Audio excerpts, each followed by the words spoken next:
This is the main interface of the reverse engineer software. We have a standard mixer where we can load up to 8 tracks, and we can process each track with delays, with equalization, compression, panning and gain. Now I'll just load some preset settings and preset tracks, and we can listen to each track before and after the processing. In this case we applied some equalization to the drum track, which is a sort of high-pass filter. This is the frequency response and impulse response of the filter that has been used.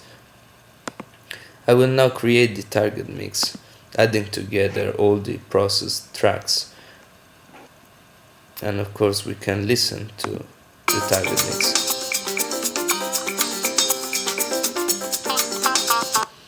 At this point we can try to estimate which effects has been used in each one of the tracks and which are the parameters, but we have to input the estimation order. Typical values are between 100 and 400. I will use 140 now, and just click to reverse engineer. Now, since the estimation order was high enough, we have a really small error, and in fact if we listen to the estimated mix, it will sound exactly like the target mix. We can also view for each track what is the estimated frequency response. Now the blue line is the frequency response that has been actually applied to the guitar track, and the red and green lines are the estimated responses for the right and left channel. Now the profile is exactly the same. There's only a difference in the magnitude, and that's because there is a gain applied to the guitar track, minus 3 dB, and also the panning affects the difference in the magnitude. If we look at the bass channel here, we can see that the frequency response is exactly flat because we don't have any equalization, but the impulse response, the estimated impulse response, is a delta centered after 50 samples, which is the exact amount of delay that we used here.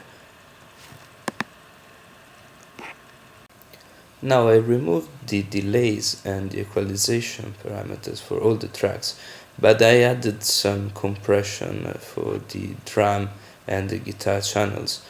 Now let me create the target mix again. And now we can try to estimate the gain envelopes produced by those compressors. And again we have to input the order of the estimation. Typical values here are around between 2 and 6. I'll put 4 and reverse engineer.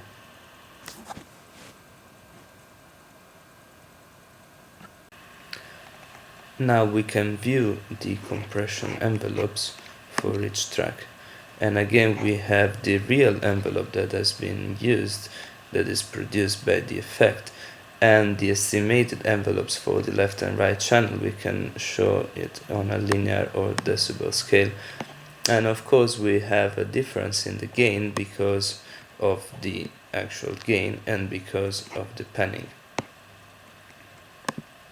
So far we used this very basic mixer to process all the tracks and test the algorithms, but we can also load an external file as the target mix.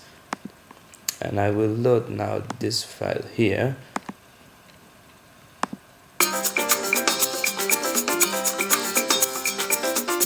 Which is a mix that was done in Logic, and here is a picture of how the project looked like. And we applied some equalization to the drum and the guitar track. We can try now to estimate the parameters with our algorithm. This time I used a very high estimation order because the filters in Logic are likely to have a very long impulse response. Well, so let's have a look at the estimated frequency response for the guitar track. Here are the estimated for the left and right channel, and if we compare that with the actual filter, it's quite similar. We have only a problem in the very high frequencies, and I believe this is because of some quantization noise.